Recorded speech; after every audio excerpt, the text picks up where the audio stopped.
What's crackin' Planeswalkers? This is Eric again from Bane Alley Magic, bringing you another deck tech video. Today I'm going to talk about my Storm deck, led by none other than Kess Dissident Mage. But before I do, a quick reminder. If you enjoy this video and you'd like to see more, please hit that like button or that subscribe button, it helps out a lot. So, Kess is a human wizard for 1, a blue, a black, and a red. That's Grixis colors. She's a 3/4 with flying, and she says during each of your turns you may cast an instant or sorcery card from your graveyard. If a card cast this way would be put into your graveyard this turn, exile it instead. The strategy here is pretty straightforward. We're playing a Storm deck, and what that means is we're relying heavily on instant and sorcery spells and trying to copy them multiple times to win the game. However, I do not actually run any cards with the actual Storm mechanic printed on them, because I find those cards are less game-winning in Commander than in 1v1 games.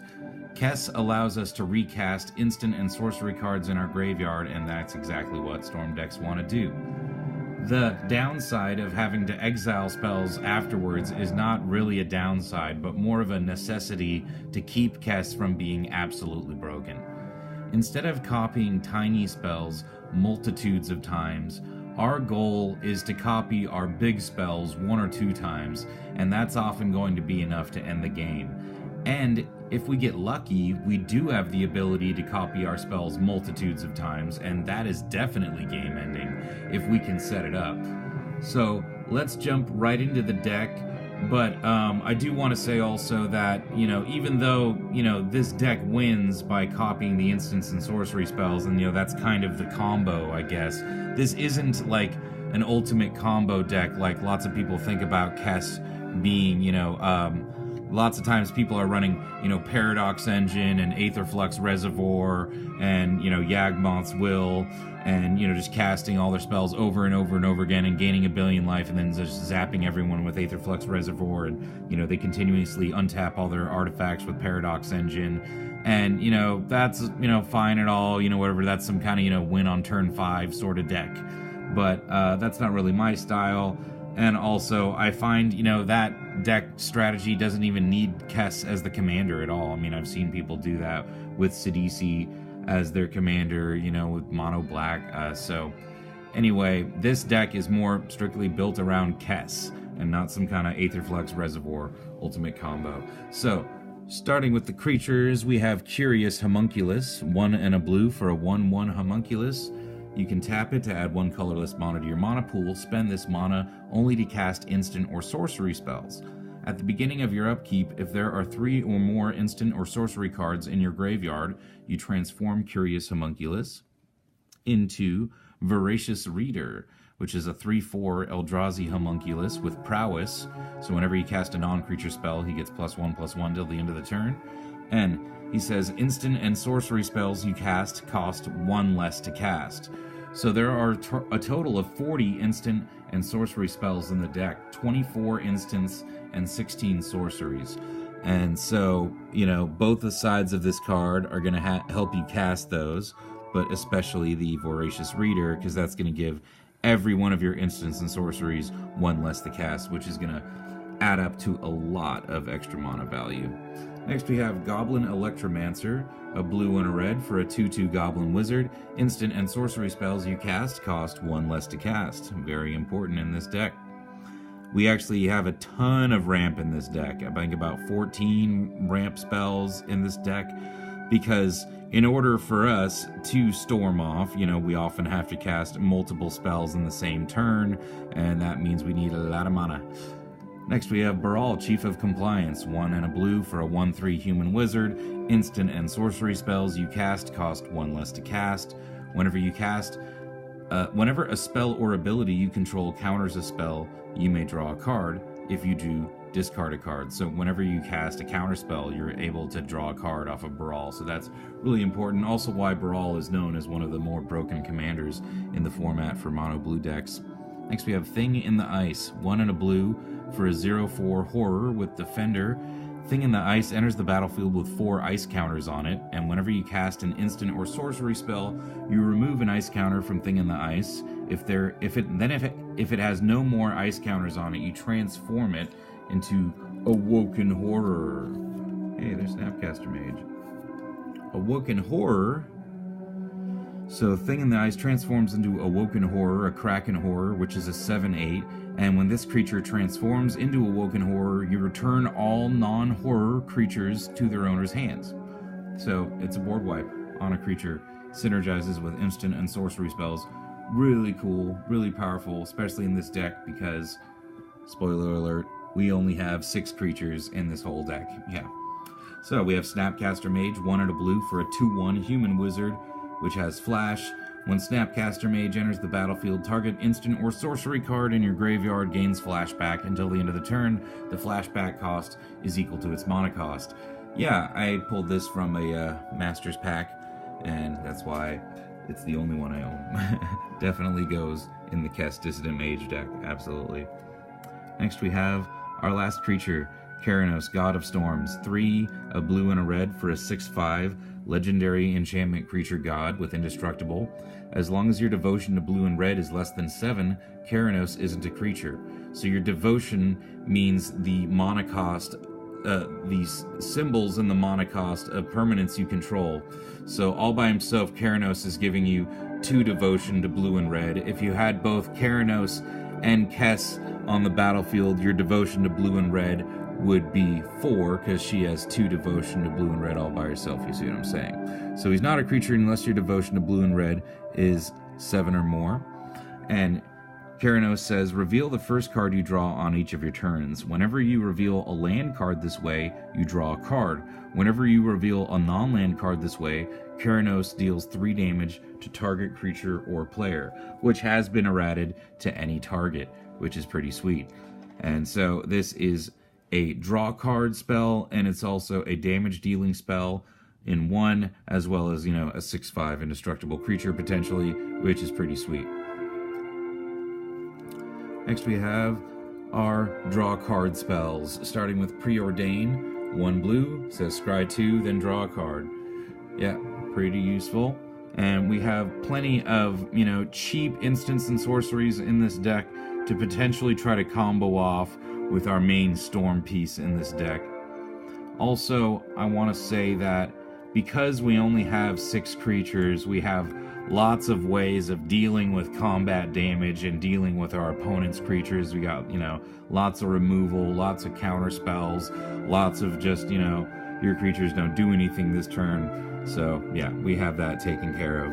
Continuing with our draw card spells, we have Brainstorm, 1 blue, for an instant, draw 3 cards, then put 2 cards from your hand on top of your library in any order. All this talking, you need water. Next we have Future Sight, 2 and 3 blue for an enchantment. Play with the top card of your library revealed. You may play the top card of your library.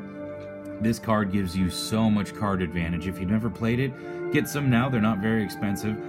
Basically, you know, let's say, for example, the top card of your library is a land. You play that as your land for the turn, then you reveal the next card on top of your library. Let's say that card is a Brainstorm, you know, and then you draw 3, you can play Brainstorm with the land that you played from Future Sight. You draw 3 cards, put 2 cards back, and then the next card that's revealed, you're able to play that. I mean, that's able to net you like 3 cards in 1 turn, potentially. I mean, potentially it can net you limitless cards. So it's essential in the Storm deck, absolutely. It just gives you almost an entire extra hand as long as you're able to continually cast the top card of your deck, or play it, as it were.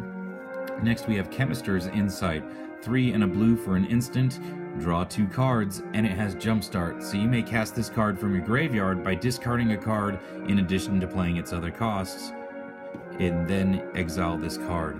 So all by itself, you're able to cast this card twice. Pretty sweet. Next we have Siphon Mind, 3 and a black for a sorcery. Each other player discards a card, and you may draw a card for each card discarded this way. So in a commander game, that means you're going to be drawing 3 cards, and your opponents are all going to be discarding a card. That's pretty awesome. And that's, again, considering you're in the smallest, commander game that you're supposed to have, which is 4 players. If you have more players, you're going to be drawing more cards.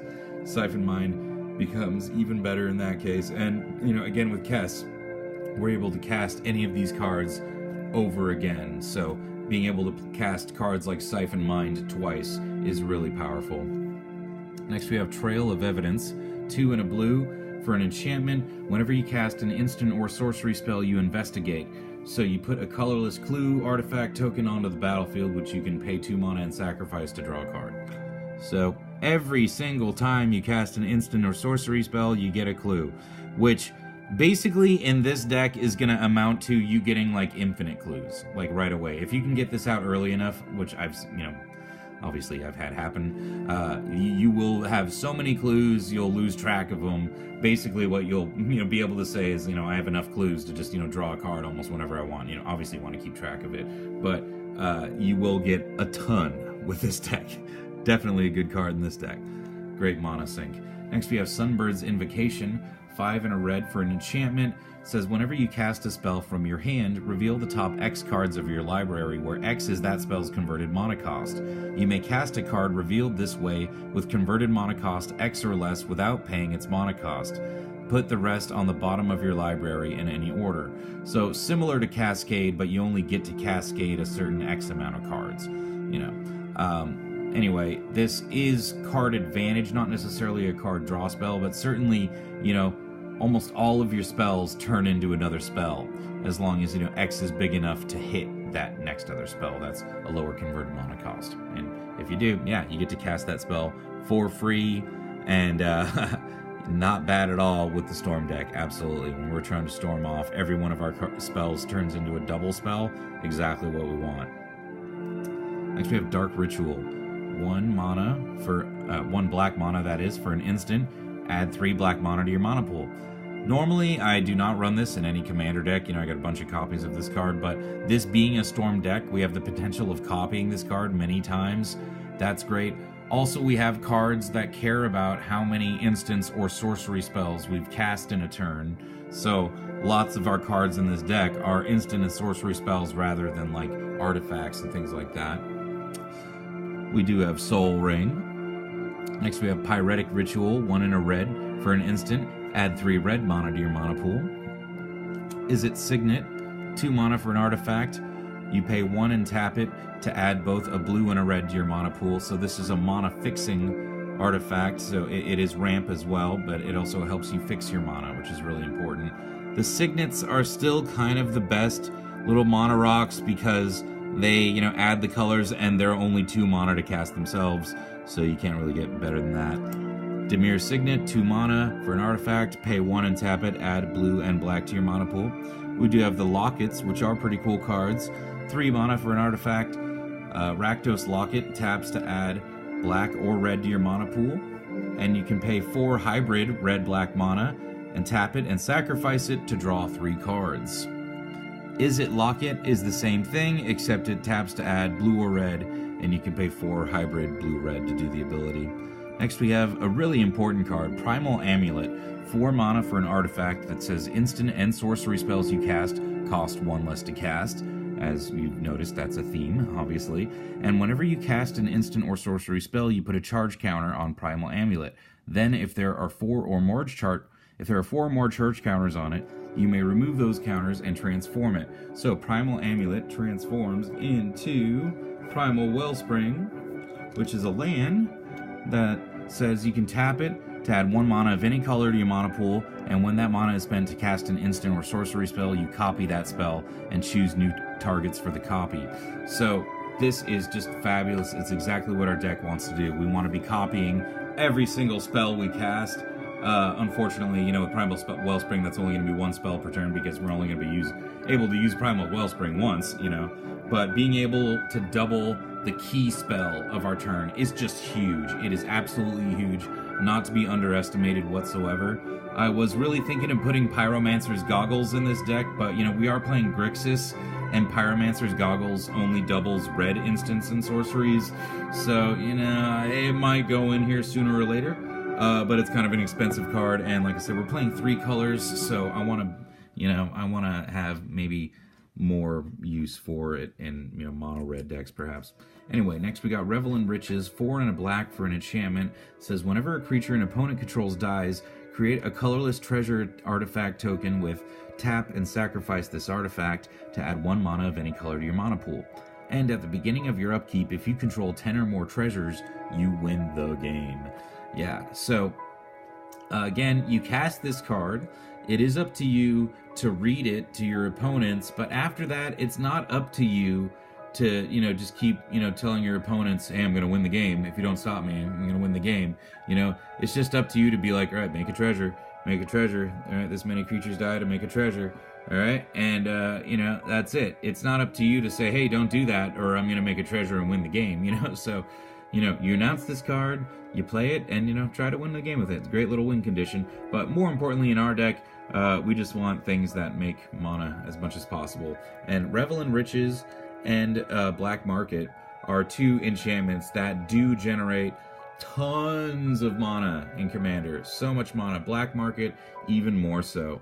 Black Market is 3 and 2 black for an enchantment that says whenever a creature is put into a graveyard from play, put a charge counter on Black Market. At the beginning of your pre-combat main phase, add black mana to your mana pool for each charge counter on Black Market. So this one even works with your creatures, and it, you know, unlike Revel in Riches, you know, which makes tokens that you gotta sacrifice, you know, you just get as many charge counters are on Black Market every single turn. So Black Market definitely generates a bit more mana than Revel in Riches, though Revel in Riches is great too.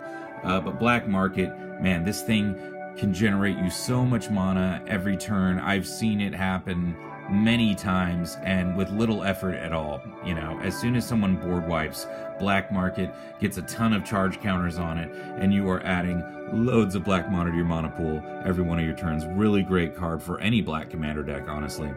Next we have Brass's Bounty, 6 and a red for a sorcery. For each land you control, create a treasure token. So this really fits well with Revel in Riches, because if you have 10 or more treasure tokens on your upkeep, you win the game. But also, more importantly, this is a great spell to copy, to be able to cast multiple times. This is just, you know, nuts. Like, imagine casting Brass's Bounty with Primal Wellspring, you know, then you're going to get twice that many tokens, and then you do it again with Kess Dissident Mage, and you get twice that many tokens again. Great card in the Storm deck, absolutely. If you haven't seen the videos of Seth or Saffron Olive playing with the Brass's Bounty deck, then check it out. It works out really well. Next we have some cards that are going to copy our spells. Reverberate is 2 red for an instant. Copy target instant or sorcery spell. You may choose new targets for the copy. Pretty sweet, so you can even copy your opponent's spells, such as their Counterspell perhaps, or maybe their Take Extra Turn spell, you know, what have you. You get to copy it. Really great spell to have held up. If you haven't tried out one of these in your red deck yet, just throw it in and see what it does. I guarantee you're not going to be unsatisfied. Next we have Wild Ricochet, 2 and 2 red for an instant. It says you may choose new targets for target instant or sorcery spell, and then copy that spell, and you may choose new targets for the copy, which is fabulous. So someone's trying to, you know, blow up Kess. They're trying to blow up one of your key pieces like Revel in Riches. You know, you instead play this, and you say, no, instead I blow up one of your things, you know, and then I copy that spell and I blow up another one of your things. What was it? Return to Dust. I played Return to Dust, and someone responded with Wild Ricochet once, and it was really bad. Really bad. Next we have Past in Flames. 3 and a red for a sorcery. Each instant and sorcery card in your graveyard gains flashback until the end of the turn. The flashback cost is equal to its mana cost. And you can flashback Past in Flames for 4 and a red. So you can cast this card from your graveyard for its flashback cost, then exile it. You know, it may seem redundant that some of the cards are able to recast themselves when we have Kess as the commander, but remember that Kess can only let us cast 1 instant or sorcery spell from our graveyard per turn. You know, so spells like this are really useful because we can cast them from our graveyard on top of casting another spell with Kess from our graveyard. Past in Flames, of course, lets us cast every instant and sorcery card in our graveyard, which is fabulous. You know, it's kind of the red version or the Storm version, shall I say, of Yawgmoth's Will. I do not own a copy of Yawgmoth's Will. Card's really expensive and kind of broken. Next we have the Mirari Conjecture, 4 and a blue for a Saga, which is an enchantment, and as this Saga enters the battlefield, as this Saga enters and after your draw step, add a lore counter, and you sacrifice it after 3. They kind of worded that in a weird way. Anyway, at the first lore counter, you return target instant card from your graveyard to your hand. At the second, you return a sorcery card from your graveyard to your hand. And at the third, until the end of the turn, whenever you cast an instant or sorcery card, you copy it and choose new targets for the copy. So this has the potential of copying tons of spells in one turn, and definitely just winning the game all by itself. The Mirari Conjecture is a fabulous card. All right, now for a little bit of water. Okay, continuing. 1,000-Year Storm. Yeah, so I didn't want to spoil it earlier, but 1,000-Year Storm is actually the main card of the Saffron Olive deck, which he's playing with Brass's Bounty. So 1,000-Year Storm is 4, a blue and a red for an enchantment. Whenever you cast an instant or sorcery spell, you copy it for each other instant or sorcery spell you've cast before it this turn, and you may choose new targets for the copies. So this gives you the ability to storm off with almost every one of your pieces in your deck. So let's say you have this out, and then you cast Dark Ritual, and then you cast Pyretic Ritual, and then maybe you cast a Preordain, and then you cast a Brass's Bounty, then you've just copied Brass's Bounty like 3 times, so you have a total of 4 copies of it. You're making 4, 6. You're gonna have like 7 lands at that point, so 7 times 4 is 28 treasure tokens you would get, if you cast Dark Ritual, Pyretic Ritual, Preordain, then Brass's Bounty, all while having 1,000-Year Storm and 7 lands out. Yeah, you would get 28 treasure tokens out of that. And then, with those 28 treasure tokens, you could, of course, cast any number of spells in your deck, like, Siphon Mind, or, we'll get to the other more game-winning ones in just a moment. But yeah, there are a great number of spells, which at that point, once you've made a ton of mana, or you can definitely just win the game right away. So we'll put this aside real quick, and we'll get to those spells specifically later, but definitely Brass's Bounty is a great one to have in there. First, we're going to go into the counter spells, because what we want to do once we have 1,000-Year Storm out is protect it as much as possible, because everyone's going to try to kill it as quickly as possible. As soon as they see 1,000-Year Storm, they're like, blow it up. It's the first thing to go. So we got plenty of counter spells in this deck. I think we have 8, maybe 9. So we got Swan Song, 1 blue for an instant. You counter target enchantment, instant, or sorcery spell. Its controller puts a 2/2 bird creature token with flying on the battlefield. Not a bad deal at all to counter a spell that's going to thwart our strategy. Muddle the Mixture is 2 blue for an instant. Counter target instant or sorcery spell, and you can transmute this for 3, so you can pay 3 and discard this card to search your library for a card with the same converted mana cost as this card and reveal it and put it into your hand, and then shuffle your library, play only as a sorcery. So you can basically, transmute this to get out any 2-drop from our deck, which, lots of our creatures are 2-drops. Snapcaster, Thing in the Eyes, Brawl, Goblin Electromancer, the Homunculus, those are all 2-drops. We have plenty other 2-drop instant or sorcery spells in this deck. This is actually such a good card for Commander. If you don't have one, go out and buy a few, because it's a common, really great in Pauper as well. Next we have Counterspell, 2 blue, counter target spell. Arcane Denial, 1 and a blue. Counter target spell, its controller may draw up to 2 cards at the beginning of the next turn's upkeep. You draw a card at the beginning of the next turn's upkeep as well.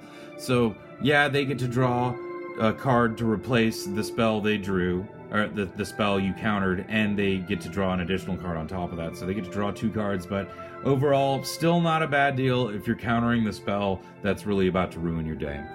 Next we have Counter Flux, 2 blue and a red for a counterspell that can't be countered by spells or abilities, and it says counter target spell you don't control, or you can overload it to counter every spell on the stack that you don't control. Next we have Psychic Strike, 1 a blue and a black for an instant. Counter target spell. Its controller puts the top 2 cards of his or her library into his or her graveyard. Pretty sweet. Next we have Disallow. Counter target spell, activated ability, or triggered ability. So, I mean, this can counter a Planeswalker's ultimate activated ability. You know, Disallow is really powerful. So, if you see a Planeswalker that's about to ultimate, you can disallow that. You can disallow any activated ability or triggered ability. You can disallow anything with Disallow. We don't want it. Next we have Unwind.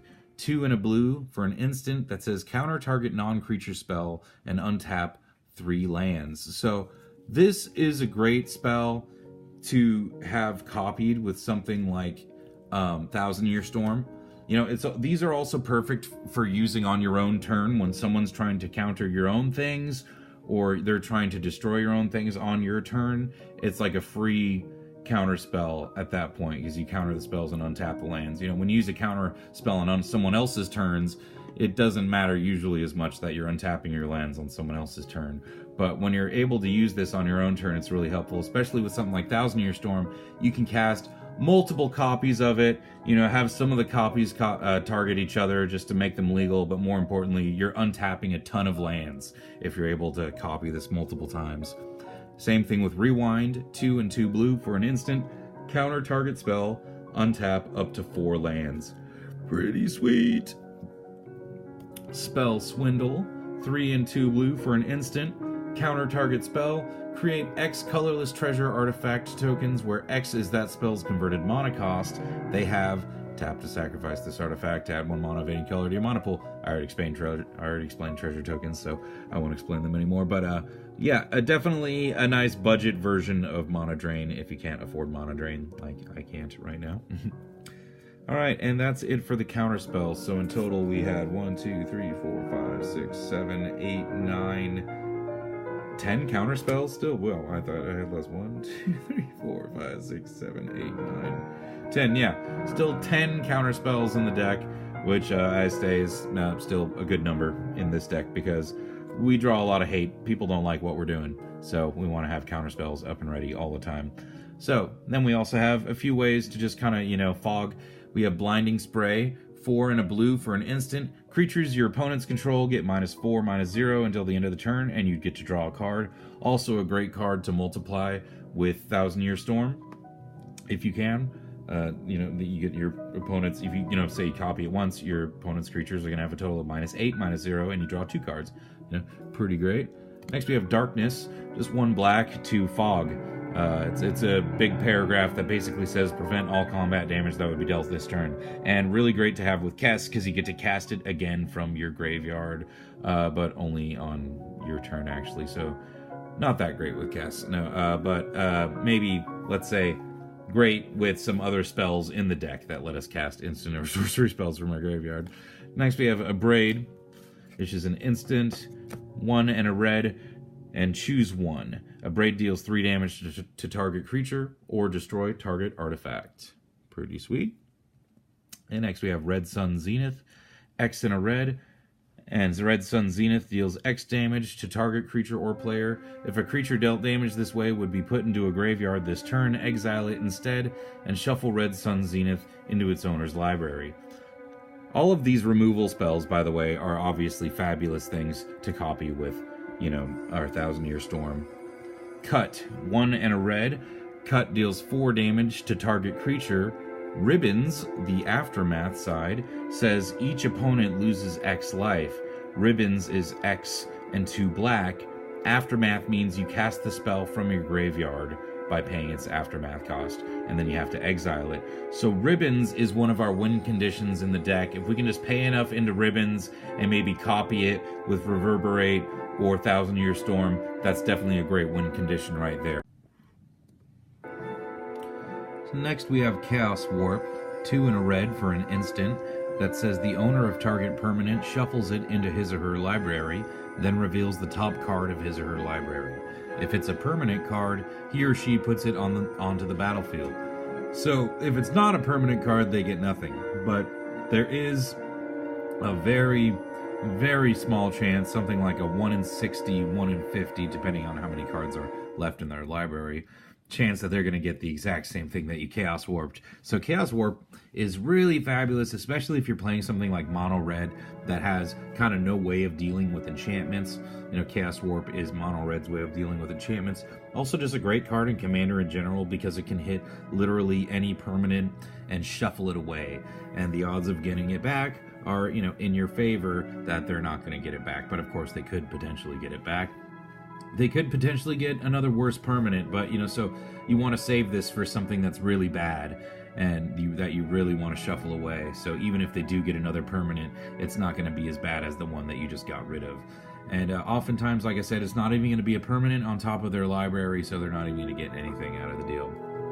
Next, we have Settle the Score, which is 2 and 2 black for a sorcery. Exile target creature and put 2 loyalty counters on a planeswalker you control. This really needs to get taken out for Vraska's Contempt. I was using my Vraska's Contempt in another deck, so I didn't have it in here. But now that I took that out of another deck, I think I'm going to put in Vraska's Contempt, which is 2 and 2 black, exile target creature or planeswalker, you gain 2 life. But Settle the Score, a good budget version if you don't have the money to buy Vraska's Contempt, because that is kind of an expensive card. But yeah, Vraska's Contempt, strictly a little better than Settle the Score in this deck, because I did actually take out all the planeswalkers recently. Settle the Score is in there because I did actually have several planeswalkers in there recently, but as you might imagine, considering I have no creatures to defend those planeswalkers, yeah, they didn't really fit so well. Next we have Hour of Devastation, 3 and 2 red for a sorcery. All creatures lose indestructible until the end of the turn. Hour of Devastation deals 5 damage to each creature and each non-bolus planeswalker. And none of those planeswalkers I mentioned were boluses, so this was another reason why I had to take those planeswalkers out. But Hour of Devastation, just a fabulous card. Gets rid of indestructible creatures, something that we rarely see happen. Also, our ability to copy Hour of Devastation is really big, because, you know, oftentimes people have an indestructible creature with a toughness bigger than 5, so this still won't kill that. But if you can copy this, you are able to pretty much kill everything on the battlefield. If you can even just copy this once, you're guaranteed to pretty much kill everything on the battlefield. Next we have Aetherize, 3 and a blue for an instant. Return all attacking creatures to their owner's hand. Really important in a deck that wants to, you know, protect itself and its life total, and that has no creatures. So this is kind of another, you know, mono blue fog effect. Return all those attacking creatures back to their owner's hands. Get them out of here. Next we have Damnation, 2 and 2 black for a sorcery. Destroy all creatures. They can't be regenerated. This is my only copy of the card. Really important though, you know, we just need board wipes in this deck. We want to kill all the creatures so we can set up our combos slowly without having to die to combat damage. Next we have Mizzium Mortars, 1 and a red for a sorcery. Mizzium Mortars deals 4 damage to target creature you don't control, or you can overload it for 6. If you pay 6 mana, 3 and 3 red, it deals 4 damage to each creature you don't control. Really great board wipe in any red deck. Most often you're going to be trying to use this for its overload cost, but every once in a while, you know, there's just one creature you want to target and you might just do that. Next we have Torment of Hailfire. This is another one of our win conditions in our deck. If we can just copy this spell once or twice, we're definitely able to win the game very often just because of that. So Torment of Hailfire is X and a black for a sorcery. It says repeat the following process X times. Each opponent loses X life unless that player sacrifices a non-land permanent or discards a card. So before we continue, I just really quickly like to go through, you know, how the combo would work. So let's say, you know, you have Torment of Hailfire in your hand and Thousand Year Storm is on the battlefield, right? So you got Thousand Year Storm out. So we're storming off. We got the Thousand Year Storm. We got Torment of Hailfire in our hand. Obviously, let's say we just cast Thousand Year Storm, so we got, you know, 6 lands. So, yep, there's 6 lands. Alright, so we got 6 lands, right? So we got our 6 lands that we tapped for Thousand Year Storm. And then, next turn, we untap. We got land number 7. Okay?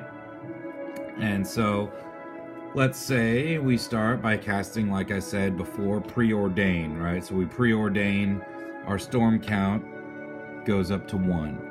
So we got one spell, the instant or sorcery spell that we cast this turn, and that's what Thousand Year Storm cares about. So we cast a Preordain, our storm count goes up to 1. And, you know, we've used 1 blue mana to do that.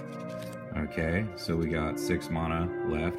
Then we cast a Dark Ritual, which is 1 black. Alright, so we tap 1 black, we got 5 lands left, and we're also copying Dark Ritual once because of our storm count. So in total, we're going to be getting 6 black mana from playing Dark Ritual right there. So we have 6 black mana floating, we have 5 lands left, and we have storm count now of 2 because we just cast Black Ritual, or Dark Ritual. Next, we're going to pay 2 mana for Pyretic Ritual, right? Which adds 3 mana to our mana pool.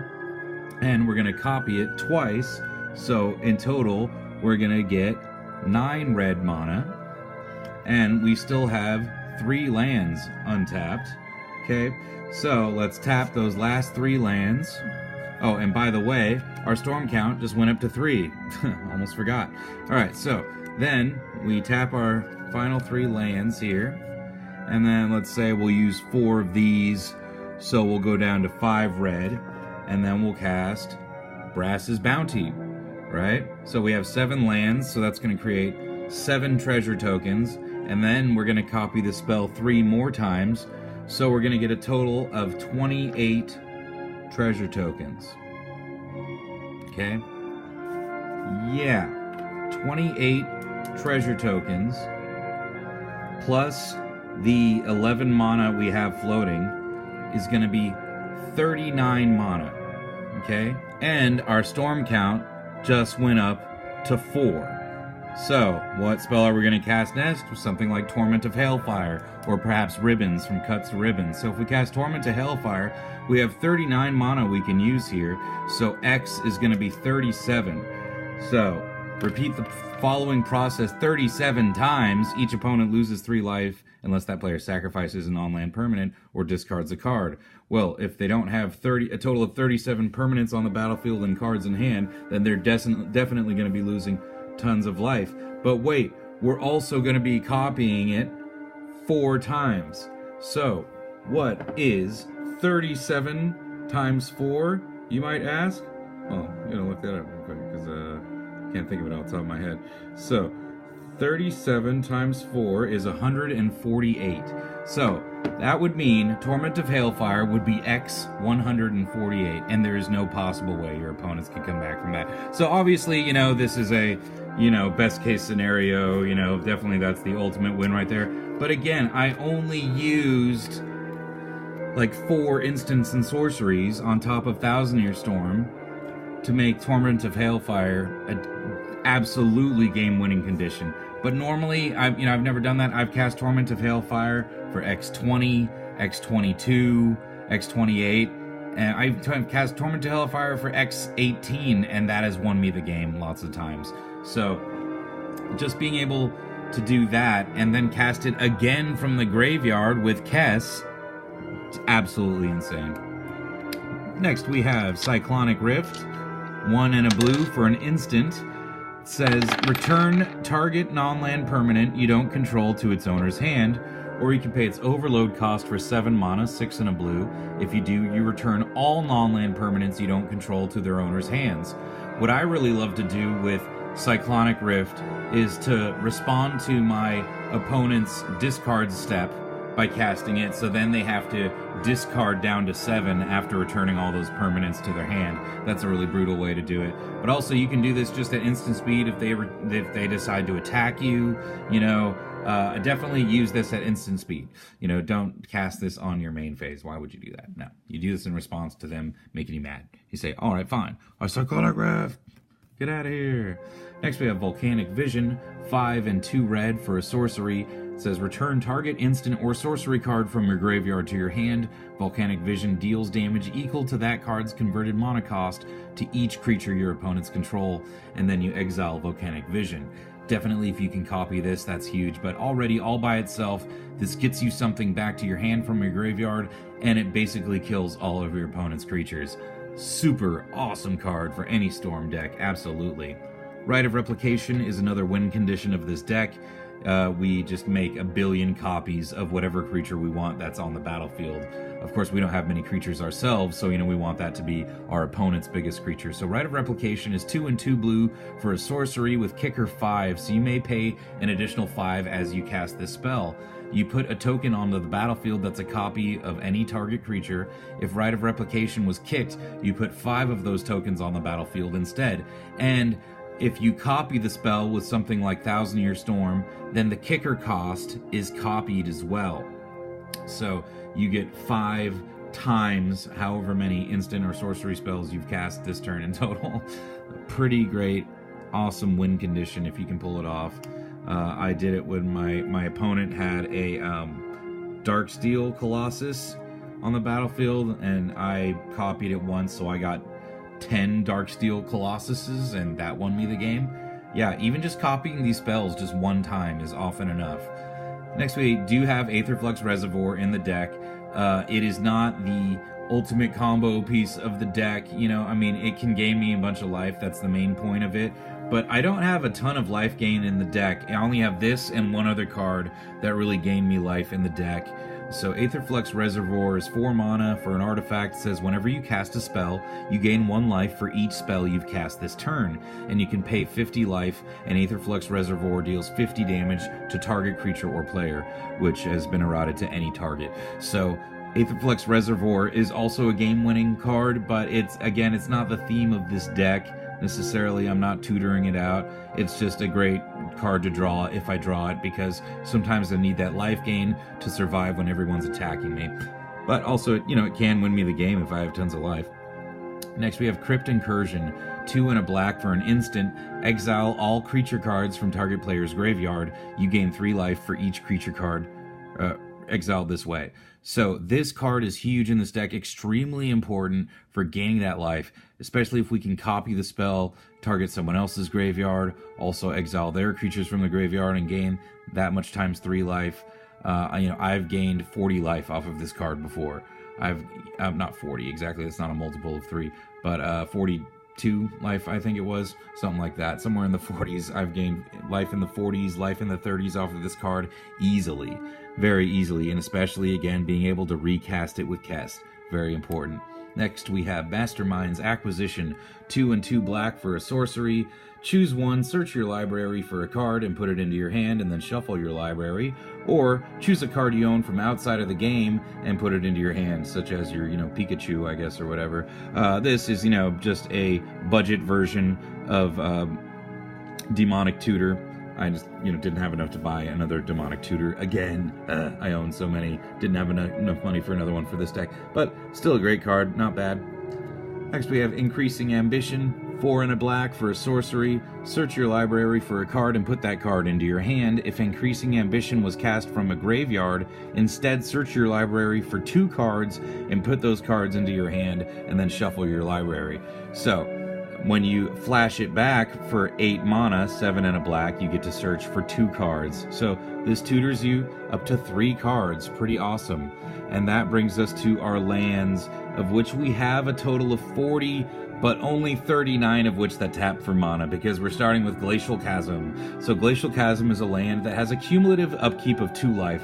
So a cumulative upkeep means is at the beginning of your upkeep you have to put an age counter on this permanent, and then you have to pay its upkeep cost for each age counter on it. So on your upkeep on the turn after you cast this, you're going to pay 2 life.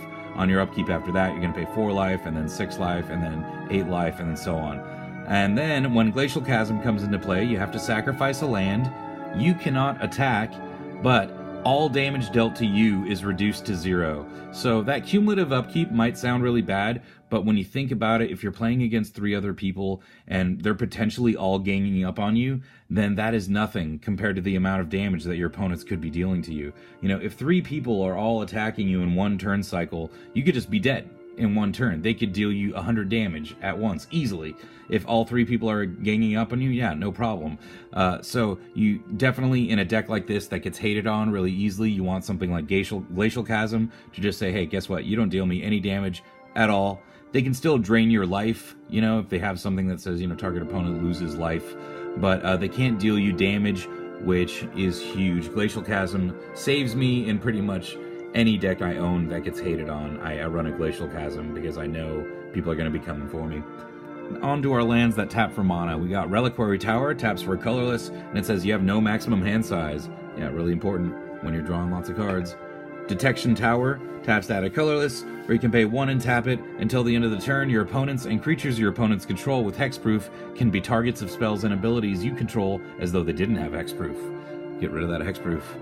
Arc of Erazka has Ascend. If you control 10 or more permanents, you get the City's Blessing for the rest of the game. Either when you play this card or after you play this card and you eventually get 10 or more permanents. As long as this is on the battlefield, you get the City's Blessing. It taps for a colorless, or you can pay 5 and tap it to draw a card. Activate this ability only if you have the City's Blessing. Rogue's Passage taps to add a colorless mana to your mana pool, or you can pay 4 and tap it, and target creature can't be blocked this turn. Why do I have this in the deck? Well, maybe I want my opponent's creatures to be able to get through to each other. You know, it's a political card too. It doesn't say target creature you control, so you can make your opponent's creature unblockable and, you know, make a deal with them. You know, making deals wherever you can, always very important in Commander. Try to make allies so they're not coming at you, so you can set up your combo and just win the game. Next we have Ghost Quarter. Taps to add a colorless mana to your mana pool, or you can tap and sacrifice it to destroy target land. Its controller may search his or her library for a basic land card and put it on the battlefield, and then shuffle your library. So it gets rid of those pesky lands that are troublesome, such as your opponent's Glacial Chasm. Next we have Desolate Lighthouse. Taps to add a colorless mana to your mana pool, or you can pay 1, a blue and a red, and tap it to draw a card, then discard a card. Hey, not a bad deal if you got the extra mana. Next we have Temple of the False God, a land that taps to add 2 colorless mana to your mana pool. Activate this ability only if you control 5 or more lands.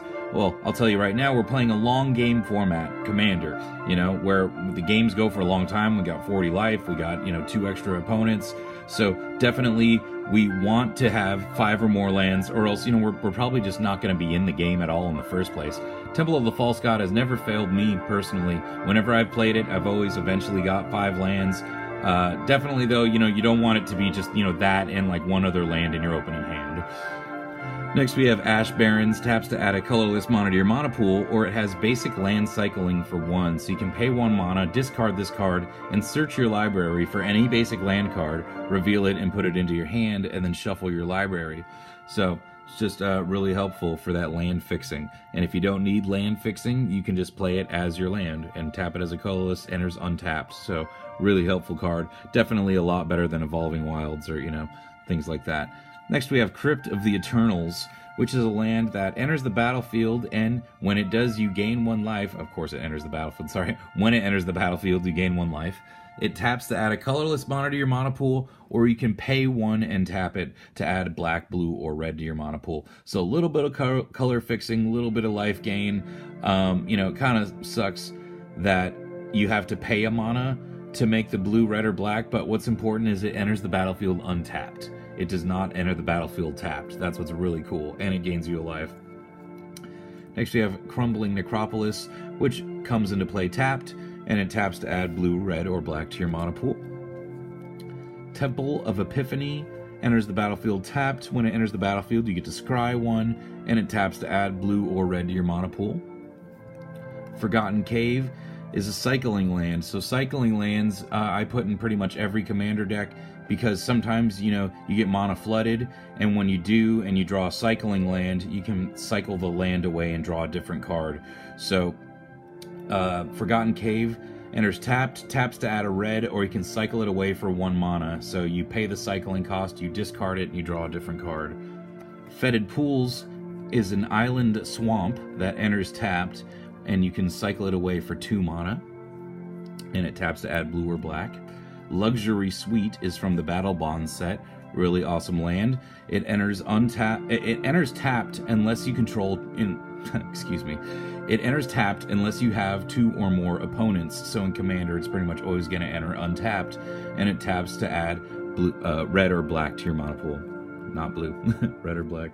Can't talk right now. End of the video. Trying to rush through it. Should calm down. All right. Dragon Skull Summit is a land that enters the battlefield tapped unless you control a swamp or a mountain, and it taps to add a red or black to your mana pool. Drowned Catacomb enters the battlefield tapped unless you control an island or a swamp, and it taps to add a blue or black to your mana pool. Sulphur Falls enters tapped unless you control an island or a mountain, and it taps to add blue or red to your mana pool. Blood Crypt is a shock land. It's a swamp mountain. It taps to add red or black, and it enters tapped unless you pay 2 life. So that's what the shock is. If you shock it in, you pay 2 life. It enters untapped. Really useful, especially because it's a swamp mountain. Watery Grave is a shock land. That's an island swamp. Taps to add blue or black. Enters tapped unless you pay 2 life. Steam Vents is a shock land. That's an island mountain. Enters tapped unless you pay 2 life. It taps to add blue or red. Next we have Is It Boiler Works, which is, I think, my only bounce land in the deck. Normally I run more bounce lands. I should probably put more bounce lands in this deck, honestly. So, Is It Boiler Works enters tapped. When it comes into play, you return a land you control to its owner's hand, and it taps to add blue and red to your mana pool. So, the advantage of this is that it's a land that taps to add both blue and red to your mana pool at the same time. You do have to return a land you control to its owner's hand, but you do get to replay that land the next turn. So as long as you're not discarding cards because you're returning cards to your hand, then there's a great advantage there. And when you think about, if you played a green spell that was like, 2 mana to search for a land and put it on the battlefield, that's tapping 2 lands to get an extra land on the battlefield.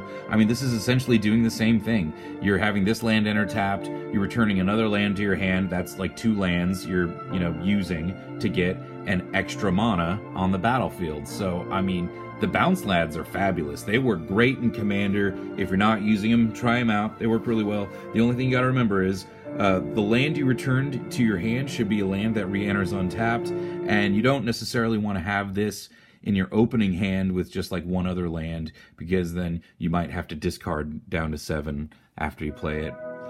And that brings us to our basic lands, of which we have 7 islands, we have 7 swamps, and 5 mountains. And that is it for our deck. That is Kess Dissident Mage. Well, if you enjoyed the video, hey, please hit that like or subscribe button, or leave a comment in the comments section. I really appreciate it. This is Eric from Bane Alley Magic, signing off. Until next time, take care, take it easy.